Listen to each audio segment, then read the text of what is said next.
Aprendendo a lição da pior forma. Eu e minha irmã mais velha somos sensitivos, ou seja, vez ou outra sentimos a presença de seres não pertencentes a este mundo. Hoje em dia sou adulto e não tenho mais esses tipos de experiências. Contudo, quando eu era criança, via muita coisa que deixaria qualquer um de cabelos em pé. Irei relatar primeiramente acontecimentos na casa da minha avó. Certo dia, estava com meus primos na casa da vovó, crianças brincando com bolinhas de gude à noite. Era 21 horas mais ou menos. Minha avó, assim como a maioria dos idosos da região norte, tem certas advertências quanto às brincadeiras que podem atrair espíritos maus. Por isso, seguindo a crendice popular, ela sempre dizia pra gente não brincar à noite. Mas como bons garotos desobedientes que éramos, não ligávamos para o que ela dizia. Ficamos brincando por 1 hora, mais ou menos, até a vovó chegar na sala e começar a ralhar. Já não disse para vocês não brincarem à noite? Que isso atrai coisa ruim? Podem parar já. Dessa vez, pegos no flagra, obedecemos. Recolhemos as bolinhas e fomos dormir. Umas boas horas depois, acordei com um barulho de bolinhas de gude vindo da sala. E uma voz logo em seguida falando: Palmou, palmou! Ah, tu é o laço! Essas são as gírias da brincadeira.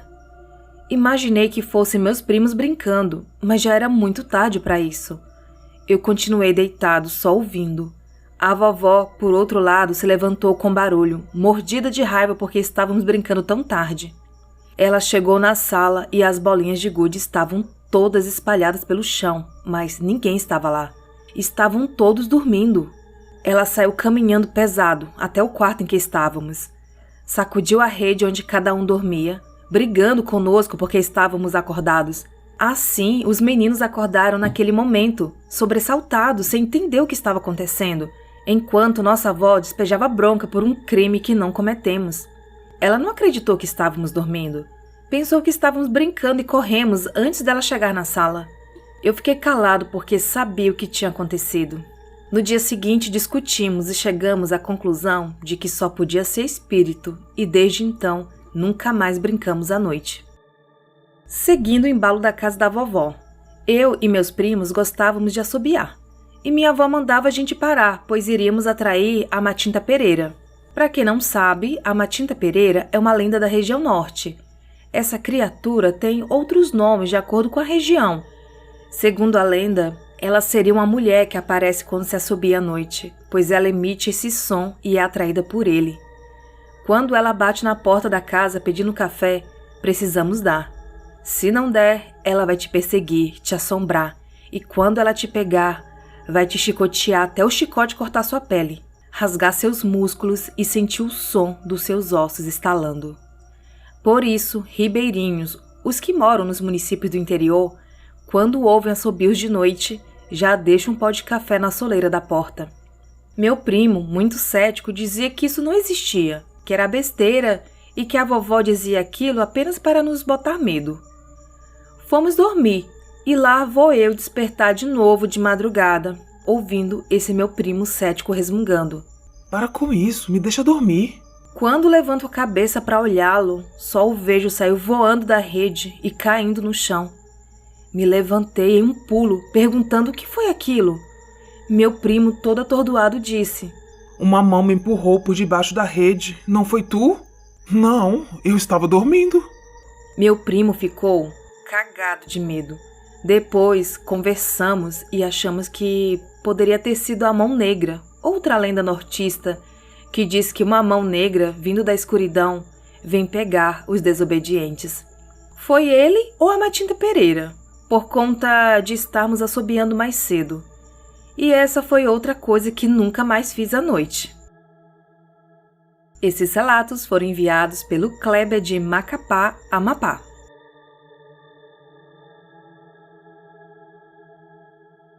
O vulto negro que perseguia o meu tio.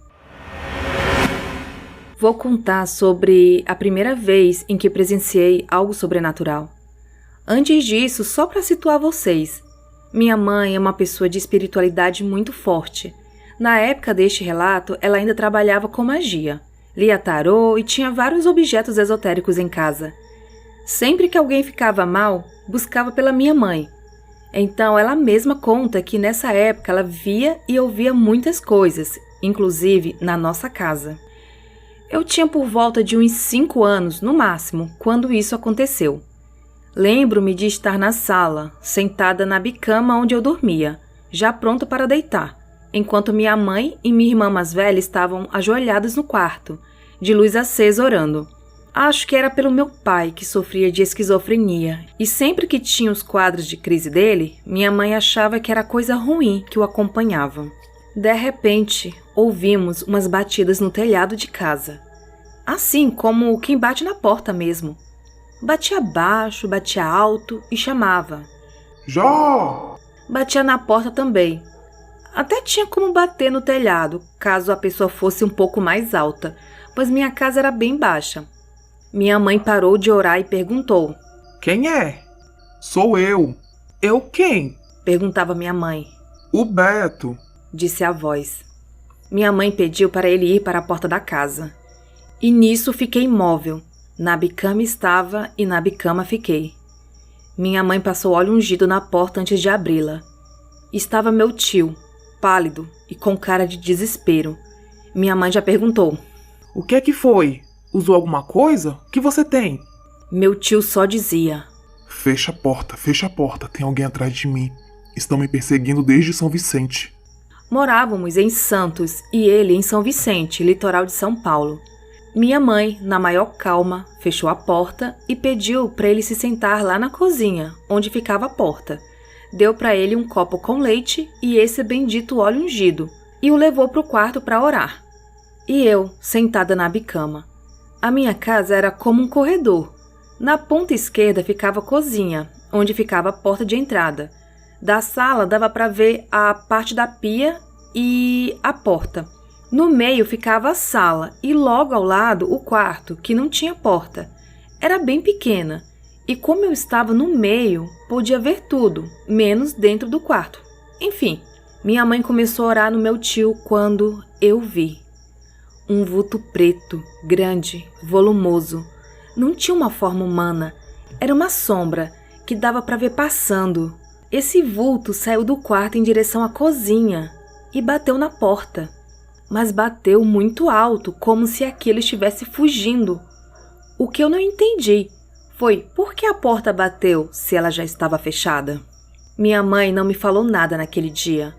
Só muito tempo depois é que fui perguntar se aquilo foi fruto da minha imaginação, e ela disse que não. Realmente, algo estava junto do meu tio naquele dia e que fugiu ao ouvir suas orações. Essa foi a primeira vez que eu vi algo sem explicação. E não foi a última. Esse relato foi enviado no e-mail.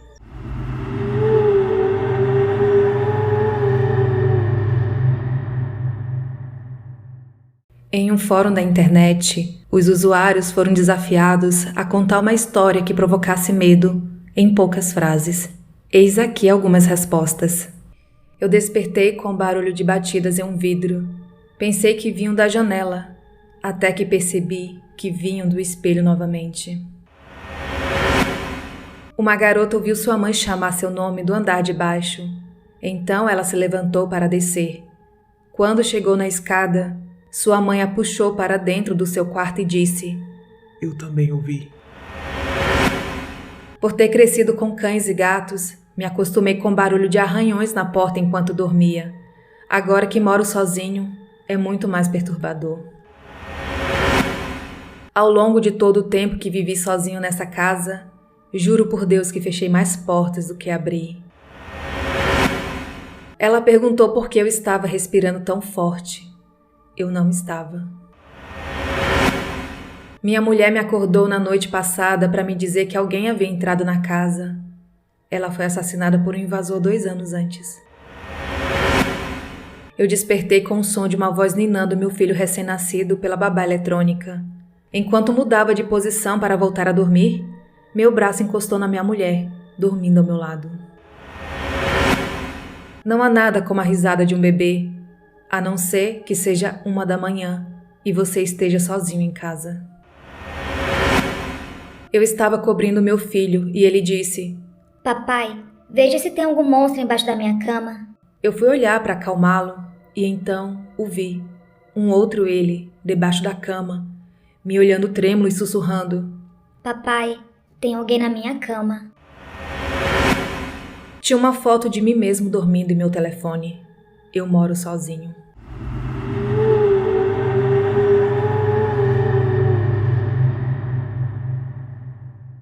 Os relatos a seguir foram enviados pelo Maurício de Santos. Mediunidade problemática. Essa história é um pouco longa por conta da complexidade de uma das personagens. O fato se passou no fim dos anos 80. Minha namorada na época, que apareceu em outra história por mim relatada, era uma pessoa extremamente problemática e insegura. A chamarei aqui de Solange. Solange, desde pequena, demonstrava uma mediunidade muito acentuada. Quando pequena, ela morou em um prédio de 3 andares, morava no térreo e do seu quarto se avistava um jardim que ficava atrás do prédio. Uma vez ela perguntou para a mãe quem eram aquelas senhoras de preto que andavam por entre as flores. Não havia ninguém. Ela me relatava sobre acontecimentos dentro de sua casa quando já adulta, onde luzes apareciam e desapareciam do nada, seres invisíveis a empurrando da escada e muito mais. Sua mãe era paraplégica por conta da poliomielite, o que não a impediu de se casar e ter um bebê, no caso a Solange. E isso para ela era uma grande vitória, e por ter essa coragem e determinação, queria que a filha fosse igual. Solange teve um casamento infeliz, pois ela não amava o marido. Por conta do casamento, ganhou um carro e uma casa em São Paulo, porém o sujeito bebia e agredia. A gota d'água foi quando ele ameaçou bater no filho. Ela disse que o mataria se ele fizesse isso, e acabou deixando tudo para trás. Bem, ela voltou para a casa dos pais e começou a trabalhar em Santos. A mãe não era uma pessoa ruim, pelo contrário, mas aquela cobrança era muito pesada para sua filha. A coisa chegou num patamar que Solange ficou obcecada por um filme antigo chamado O que Aconteceu com Baby Jane? Era um filme sobre 2 irmãs, e uma delas era cadeirante, e a irmã Sam empurrava a cadeirante escada abaixo. Já dá para notar que o negócio era pesado. Tenho que dizer o nome das atrizes, pois uma delas será importante na continuação da história. Bette Davis e Joan Crawford. Ela ficou obcecada pela figura de Jo no filme. No caso, ela era cadeirante. A mãe de Solange a levou ao psiquiatra, pois ela começou a ter problemas psicológicos por conta do filme. Eu a conheci em um momento trágico para mim e para minha família. Minha cunhada Esther morreu de câncer aos 32 anos. Fiquei muito abalado e só falava nisso. Certa vez, parei o carro no estacionamento da praia e comecei a conversar com Solange sobre a morte da minha cunhada. De repente, suas feições mudaram e ela me disse: Meu nome é Alípio. O que você quer saber sobre Esther? Perguntei onde ela estava naquele momento. E Solange Alípio me disse: A Esther está em outras missões. Interpretei que Esther havia reencarnado. E o engraçado é que fiz várias perguntas, mas não me lembro de mais nenhuma. Por fim, ela me perguntou se eu queria saber de mais alguma coisa e eu respondi que não.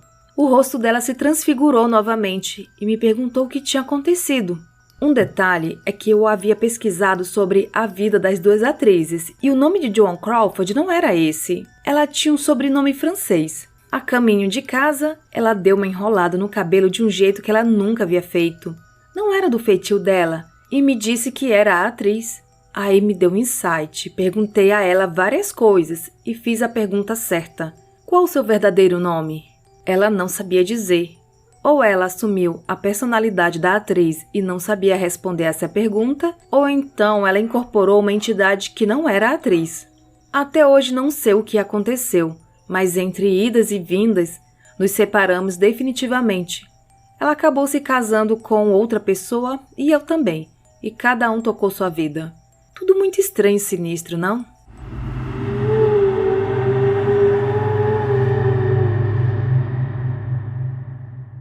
Solange e eu. Solange, minha ex-namorada, como havia dito, tem uma mediunidade acentuada. No prédio onde ela morava em Santos, havia sido um bar tempos antes.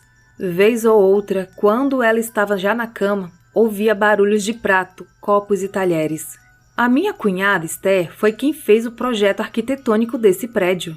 Na entrada do apartamento da Solange havia um quarto pintado pelo tio do meu colega, aquele que entrou na casa das mães de santo comigo, que contei em outro relato. Ela morava no apartamento 12. No apartamento 11 morava meu colega de república, o Maurício, meu xará, e nessa república morava também o Mauro, personagem de outro relato que contei aqui, o do Homem Cinza. O meu amigo, aquele que foi comigo para Ribeirão Pires, sua mãe era amiga de infância do meu xará do apartamento 11. Foram coincidências que, sinceramente, não sei se foram obras do acaso ou o destino armou tudo isso. Gente, olha que interessante, o Maurício enviou vários relatos e neste aqui, praticamente todos os personagens tinham ligação uns com os outros, bem curioso mesmo.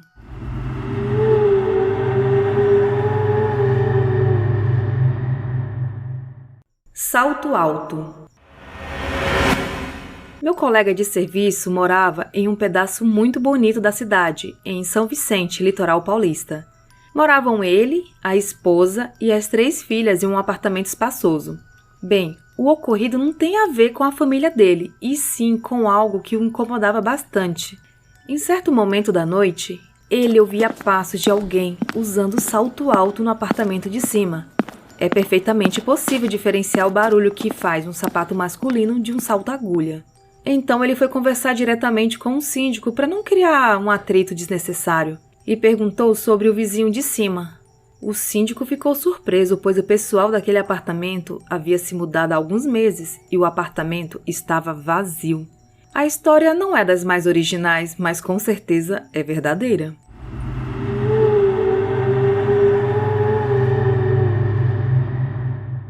A loira do AP. Esse relato eu nunca irei esquecer, pois essa história foi mostrada na televisão. Já se passaram muitos anos, mas vale a pena relatar esse caso.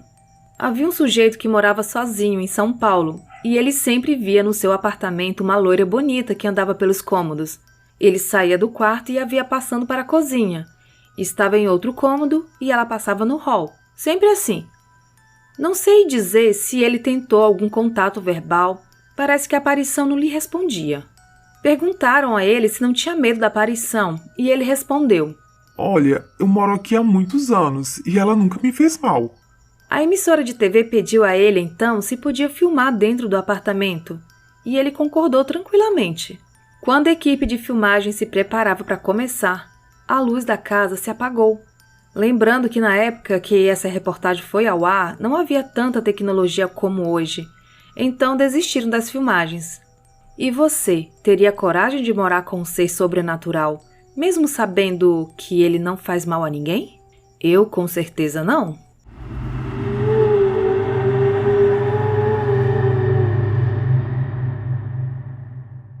E esses foram os relatos do Maurício, que ele enviou no e-mail.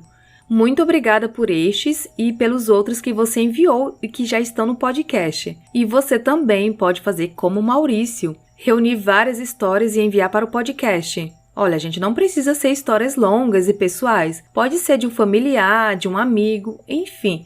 O importante é que seja história verdadeira. Quem era?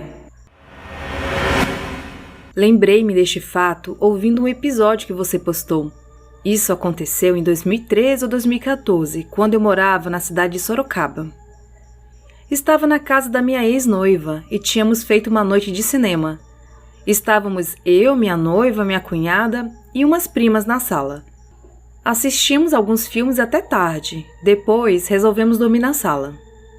Colocamos um colchão no chão e a minha cunhada dormiu no sofá de 2 lugares, pois ela era pequena. Outra pessoa ficou no sofá de 3 lugares, enquanto eu e a minha ex ficamos no colchão, bem em frente ao sofá de 2 lugares.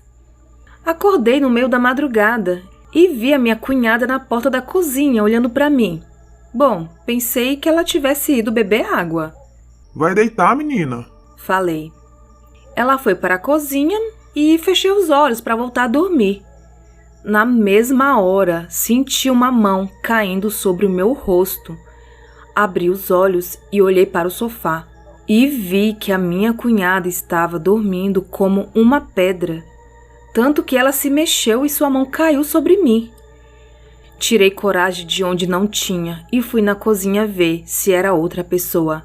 Mas quando cheguei lá, não tinha ninguém. No dia seguinte, contei o ocorrido para minha ex.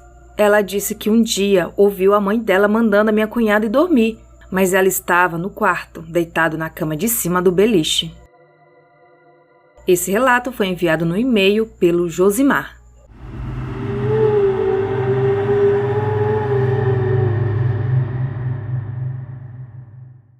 O ser que me vigia.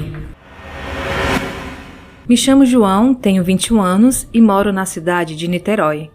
Quando eu tinha uns 10 anos, minha mãe precisou fazer uma cirurgia de emergência. Como não tenho familiares aqui, precisei ficar sozinho com as minhas irmãs, mesmo que por uma noite, enquanto meu pai estava no hospital com a minha mãe.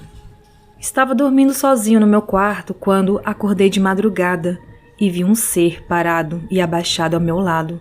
Ele era escuro e vestia uma veste preta. Não dava para ver o seu rosto. Pensei que fosse um sonho ou um pesadelo, então tentei voltar a dormir para ver se aquela figura sumia, mas em vão. Repeti o processo 3 vezes, até que adormeci. No dia seguinte eu estava muito triste, pois sempre fui muito apegada à minha mãe e como eu era criança, não podia visitá-la no hospital.